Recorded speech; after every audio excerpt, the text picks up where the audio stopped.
విజయదశమి శుభాకాంక్షలు మరియు గాంధీ జయంతి శుభాకాంక్షలు. అలాగే ఇవాళ లాల్ బహదూర్ శాస్త్రి గారిది కూడా జన్మదినం. ఆయన జన్మదిన శుభాకాంక్షలు అందరికీ తెలియజేస్తున్నాను.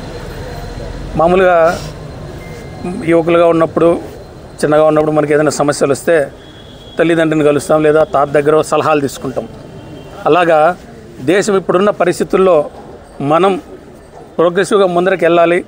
అంతర్జాతీయంగా మనకు వస్తున్న సమస్యల్ని వీటిని చూసినప్పుడు మనకు ఒక బైబిల్ లాంటి ఒక బుక్ ఉంటుంది, స్వాతంత్ర సంగ్రామంలోని వివిధ ఘట్టాలని మనము మళ్ళీ రివ్యూ చేసుకునేసి ఈ దేశాన్ని ముందుకు నడిపించడానికి వాటిని ఉపయోగించుకోవచ్చు. మహాత్మా గాంధీ గారు కొన్ని మౌలిక సూత్రాలతో స్వాతంత్ర సంగ్రామంలో పాల్గొన్నారు.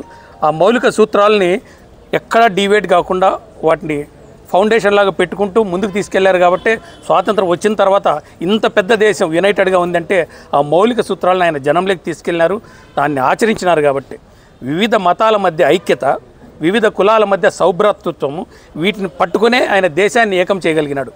సో ఆ సూత్రాలు ఇప్పుడు కూడా మనం ఆచరించాల్సిన అవసరం ఉంది. వివిధ మతాల మధ్య ఐక్యత, వివిధ కులాల మధ్య సౌభ్రాతృత్వం. అలాగే ఇవాళ మనం దేశం ఎదుర్కొంటున్న పరిస్థితులు, అంతర్జాతీయంగా ఉన్న పరిస్థితులకి ఇందాక కమిషనర్ గారు చెప్పారు, స్వదేశీ ఉద్యమం. స్వాతంత్ర సంగ్రామంలో మనం 1905లో స్టార్ట్ అయినటువంటి స్వదేశీ ఉద్యమాన్ని ఆదర్శంగా తీసుకునేసి మనం కూడా ఆ స్వదేశీని, ఆ ఉద్యమాన్ని ఇప్పుడు తలకెక్కించుకుంటే తప్ప అంతర్జాతీయంగా వస్తున్నటువంటి ఒత్తిళ్లకు మనం తట్టుకొని నిలబడాలంటే ఆ స్వదేశీ ఉద్యమాన్ని ఆదర్శంగా తీసుకునేసి మనం అందరం ప్రవర్తించి మన దేశాన్ని ముందుకు తీసుకెళ్లే దాంట్లో పెద్దల మార్గాలను మనం ఆచరించాలని చెప్పి మనస్ఫూర్తిగా కోరుకుంటూ ఇంకొకసారి గాంధీ జయంతి శుభాకాంక్షలు తెలియజేసుకుంటాం.